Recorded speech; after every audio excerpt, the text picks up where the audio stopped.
Hey y'all, welcome back to this week's episode of AMA Friday with Amy Miller, Recruiting in Yoga Pants. Final video of the year.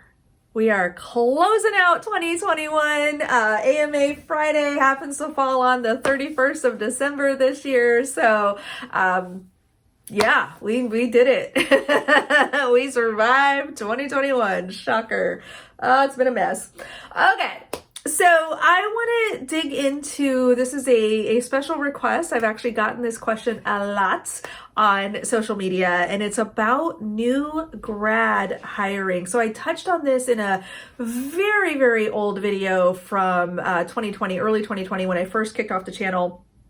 Talked a little bit about this stuff, dabbled a little bit into kind of like the work authorization visa bit as well. But I figured we could use a refresh. So lots of directions that we could go with this topic. I am gonna try to kind of hone in specifically on my university folks. So yes, there's absolutely lots to dig into with my boot camp grads, my career changers. You know, you've reached a certain level in a different industry. Now you want to pivot to something else. Like, how do I do that? That's a different conversation, as well as my veteran community. So my military folks, y'all know I'm an Air Force mama. And also had an opportunity to work with our local workforce office at Joint Base Lewis McChord several years ago. So I would love to provide insight into those situations. If you would be interested in a video on one of those topics or for one of those specific audiences, please leave a comment down below. If there's enough interest, I will absolutely address in future videos the specific nuances of military transition and mid-career, you know, kind of more, what's the word, experienced job seeker transition when trying to career pivot. Something I've been thinking about a lot. We get a lot of questions about. So let me know down below if you want to hear more about it, and we'll address it in the new year. All right, so back to my university folks. One of the biggest misconceptions is that there's not a difference in hiring entry-level new grads versus experienced industry folks. A lot of new grads and a lot of the LinkedIn noise that you hear is kind of around, well, just shoot your shot and, you know, oh, they want 3 years of experience. Who cares? You should apply anyway, right? Even though you literally just graduated from college last week. This is a terrible idea. And let me tell you why. Many companies, not all by any means, but many companies and many of your target companies, new grad, have a very specific process for hiring entry-level talent.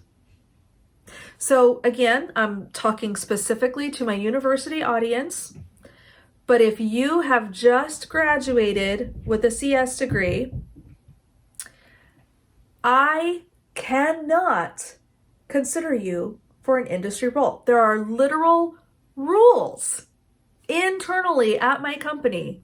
And it was the same way at Google. It was the same way at Microsoft. It was the same way at the company I worked at before that, which was actually a very small company with that whole university process. I cannot consider you for an industry role. If you are 12 months or less from your graduation date, we have a very specific team of recruiters, a very specific process that you will go through for interviews and offers, and a very specific type of role that we can offer you. There is actual headcount that is reserved for university or campus hiring. Okay? So if you call me up and you're like, hey, Amy, I think your company is so great and I'd really love to work there. And I just graduated 3 months ago with my degree in, quantum physics. Awesome. Let me introduce you to my student programs team. I can't touch you. Okay? So rule number 1, the first thing I want you to think about as you are leaving school and getting ready to get into your first professional job, understand how a company hires. I am not suggesting that every company has this process, but I do want you to do your due diligence and do the research and find out if they do, or if they have something similar, what does that look like and what does it mean for my candidacy? You have got to do this homework, y'all. Seriously, I know, I'm sorry, you're graduating. You shouldn't have to do homework anymore. Still got a little bit left, little bit of homework left, okay?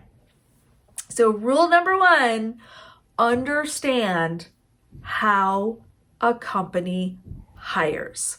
It is entirely possible that you might be looking at small companies or startups that do not have a formal university hiring program. Okay, you can still apply to those roles. You can still network your way into those companies. And I'm going to give you a personal story, someone who's very close to me who went through something very similar. This person is not in tech, but this person is in a very highly regulated industry requiring an advanced degree and certifications and things like that. So that's all I'll say about that, because I did not get her permission to tell the story.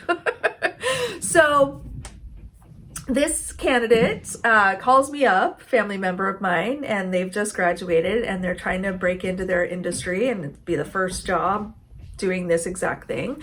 And it was tough. You know, COVID really wreaked havoc with the hiring for this industry. Companies that normally would be, picking up first-year associates, things like that, weren't. So it was dicey, and then there was like some nerves. Like, oh my gosh, what now, right? And so they come across this opportunity that was right up their alley, the industry they wanted to be in, the kind of work they wanted to do.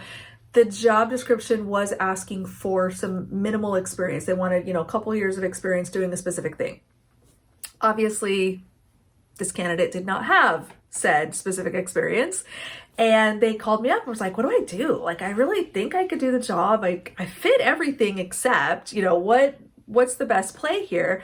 And so we talked about it. We did a little research. We figured out, okay, this is a teeny tiny company, less than 50 employees, highly unlikely to be bound by basic qualifications rules. And there doesn't even seem to be an HR department or a recruiter.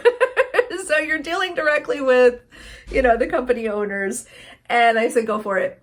Give it a shot. This is one of those times where I'm going to recommend taking a chance. And the conversation was, very upfront. Hey, look, I don't have this exact thing, but I am a fit in these other areas. Can we talk?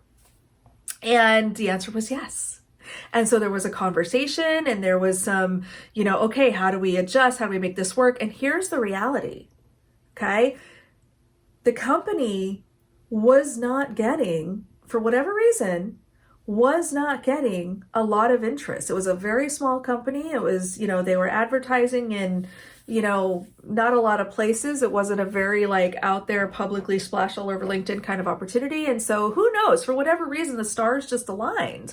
And this new grad was able to make some connections, go through an interview process, and actually accepted a role that had been kind of modified from the original position that was posted. You can do those kinds of things when you are a small company, when you do not have other restrictions or things like that. And so part of that conversation, and this is what I want you as the new grad to be asking, is how do we set you up for success? How do we kind of modify this role a bit so that it not only fits the great things that you are bringing, which is a lot of potential as a new grad, but also how do we make sure that we're giving you the growth opportunity and the training and the things that you need to grow into a really great title? Okay, so my university grads are not going to be any different. You are going to have this, the two extremes, right? You've got the big tech companies that have a very clearly defined and process-driven process and policy for how we engage with new grads. You're also going to have the small companies that maybe can be more flexible or can make some adjustments on the fly and kind of create a role for you. And then you're also going to have companies that are probably somewhere in the middle. The middle is where it's going to be the hardest for you.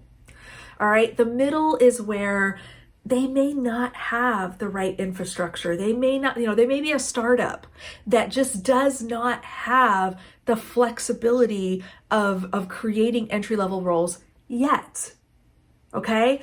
I work for a very large company, as we all know, but internally, one of the things that we've recently done is opened up headcount to our university hiring team. And we've said, okay, now we can take interns. Now we can take new grads. This was not the case from day one. We had to create the infrastructure. We had to get the senior folks on board. A lot of startups go through something very similar where, I need somebody, I hate to say hit the ground running, but I need somebody who has enough knowledge and expertise that can come and help stand this up. That then enables us to create opportunities to build a pipeline and bring in junior folks, entry-level folks, university folks, okay? So I need you, once again, number one rule, understand how hiring happens at the companies that you're trying to apply to or talk to. Dig in to the growth potential, the training opportunities. Do not try to set yourself up for failure, okay? Do not chase a role that is bigger than where you are today, because even if somehow you end up getting the role, if you have not made sure that you're walking into a situation with the right leadership and the right mentoring and the right coaching, you're going to have a bad time, okay? And number three, this is the first step in what we hope is a very long career. You are not necessarily going to land your dream job right out of college, and that is okay. Totally okay. Sometimes you have to take those baby steps and work your way up. All right? Your very first job is probably not where you're going to be forever. So think about, can I get in the door? Can a role be adjusted, modified, created that fits what I'm bringing to the table here and gives me an opportunity to learn? And can I do this for the next few years until I gain some experience and I'm no longer in this entry-level bucket where I can move into what I really want to be doing? So these are the things that I want you to ask yourself, okay? Please, please, please, please, please, I am begging you, do your research, do the homework, talk to university recruiters, talk to people who have actually hired entry-level new grads, those kinds of folks. They are going to be your best source of information. And you know what? You can do this. I believe in you. You've got what it takes. You've survived college. What's that like? I never went to college, so I don't know. But I've heard it's not always fun. But in all seriousness, you got this. You are not going to solve every problem overnight, but just focus on the things that you can control and do your homework. All right? Hope that helps. I really look forward to hearing your feedback on this. And if you do want me to address some of the other topics we talked about early on, we can talk about career transition folks, veterans looking to move into the private sector, those kinds of things. Let me know down in the comments. Let me know anything else you want to hear about. We're going into 2022. It's a fresh new year, fresh slate. Let's talk about the things that are on your mind and the recruiting myths that I can bust for you in 2022. We'll see you next year.